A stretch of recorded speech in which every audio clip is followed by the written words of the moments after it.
पता है, कल शाम को मैं अपनी गर्लफ्रेंड के साथ कॉफी शॉप में था। Don't be cheap and I wonder तुम्हारी कोई गर्लफ्रेंड भी है। जिनकी गर्लफ्रेंड नहीं होती वो क्या झूठ भी नहीं बोल सकते? मतलब गर्लफ्रेंड नहीं थी?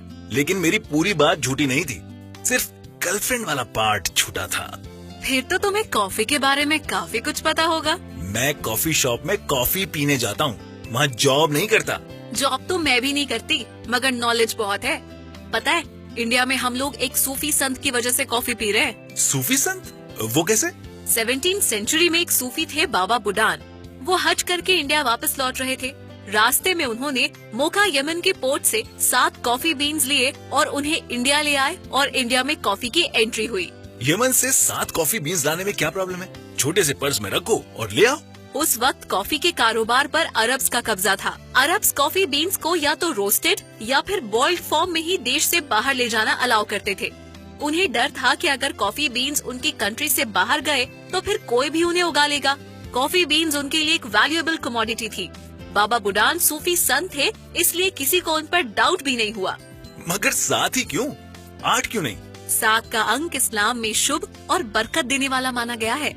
आज हम मजाक में इसे स्मगलिंग कह रहे हैं, मगर उस वक्त इसे बड़ा पवित्र काम माना गया था, जिसने लोगों की किस्मत बना दी। 7 कॉफी बीन्स ने किस्मत बना दी। इन 7 बीजों की बरकत नजर आई जब इन्हें कर्नाटका के चिकमंगलूर जिले में प्लांट किया गया। कुछ सालों में वहाँ इतनी कॉफी पैदा हुई कि उस जगह का नाम बाबा बुडान गिरी या बाबा बुडान फॉरेस्ट पड़ गया। फिर तो तमिलनाडु, केरला और कर्नाटका में कॉफी के बागानों की लाइन लग गई। मतलब 17th सेंचुरी से पहले इंडिया में कोई कॉफी नहीं पीता था। कॉफी क्या, उस वक्त तो इंडिया में चाय का भी नामो निशान नहीं था। Don't tell me that. India में टी का लार्ज स्केल प्रोडक्शन 1820 के आसपास शुरू हुआ है। I am more interested in coffee. Next date पर I am surely going to impress my girl. फिर उसे ये बताना कि कॉफी की हिस्ट्री का पहला डॉक्यूमेंटेड एविडेंस फ्रांस की नेशनल लाइब्रेरी में मिलता है। ये पब्लिश्ड अकाउंट सन 1671 में सामने आया, जिसमें लिखा था कि 9th सेंचुरी के समय इथियोपिया के लोग कॉफी की स्टिमुलेशन प्रॉपर्टीज के बारे में जानते थे।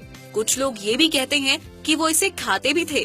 15th सेंचुरी में ये कॉफी अफ्रीकन कंट्रीज से अरेबियन कंट्रीज में आई, स्पेशली यमन में। यमन की कॉफी आज भी सबसे बेहतरीन कॉफीज में से एक है।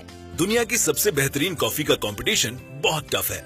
आज कॉफी ऑलमोस्ट दुनिया की हर कंट्री में है। अरब के सूफी संत रात को कॉफी पीते थे क्योंकि इससे उन्हें प्रेयर्स के वक्त नींद नहीं आती थी। कॉफी नींद भगा देती है, ये बात सबसे पहले किसने डिस्कवर की थी? 9th सेंचुरी में इथियोपिया में रहने वाले काल्दी नाम के माली ने पहली बार डिस्कवर किया कि कॉफी बीन्स को खाकर उनकी बकरियां एनर्जेटिक हो जाती हैं। कॉफी को सबसे पहले बकरियों ने डिस्कवर किया? ऐसा कुछ लोग कहते हैं। ह्यूमंस को कॉफी से कोई फायदा है, ये पहली बार मोका यमन में देखा गया। कैसे? यहाँ उमर नाम के हकीम थे जो कुछ मरीजों को कॉफी पिलाते थे और मरीजों को फायदा होता था। ब्रिलियंट! डॉक्टर पेशेंट्स को कॉफी ऑफर करते थे। ऐसी क्लिनिक में मैं तो रोज जाऊंगा। कॉफी वर्ड का ओरिजिन हुआ था अरबिक वर्ड कावा से, जिसका मतलब शायद वाइन होता है। और अब देखो, इस कहवे या कॉफी का जादू इंडिया में सर चढ़ के बोल रहा है। माना जाता है कि इंडिया का सबसे पहला कॉफी शॉप कोलकाता में खोला गया था, वो भी प्लासी की बैटल के बाद। ओह! अच्छा, तुम्हें मालूम है शुरुआत में इंडिया में लोग कॉफी में शक्कर नहीं, हनी मिलाते थे। तब तो एक बात मैं भी बता दूं, 17वीं और 18वीं सदी में इंडिया में अच्छी कॉफी की पहचान दूध से होती थी। दूध से पहचान होती थी? क्या मतलब? इसे डिग्री कॉफी कहते थे। कॉफी तो इसमें कोई भी चल जाती थी, मगर जो दूध मिलाया जाता था वो लैक्टोमीटर पर एकदम प्योर डिग्री का होता था। ये कॉफी पीना रिच होने का सिंबल थी। 1670 के बाद तो इंडिया में कॉफी बागान अमीर होने का सिंबल बन गए थे। मेरे पास 5 कॉफी के 5 बागान हैं। क्या है तुम्हारे पास? मेरे पास 2 बाल्टी भर के कॉफी रस्ट है। Coffee rust? ये क्या भला है? 1870 में कॉफी के बागानों में फंगस फैल गई, जिसने बागानों को बर्बाद कर दिया। उसके बाद सन 1915 में इंडिया का coffee research centre Chikmagalur district में शुरू किया गया। कॉफी ने एक बार फिर से बाउंस बैक किया 1940 में, जब south Indian filter coffee develop हुई। ये उसी अमीरों वाली कॉफी जैसी थी, मगर इसमें थोड़ा फर्क था। इसमें 70 से 80% रोस्टेड कॉफी बीन्स और 20 से 30% चिकरी थी।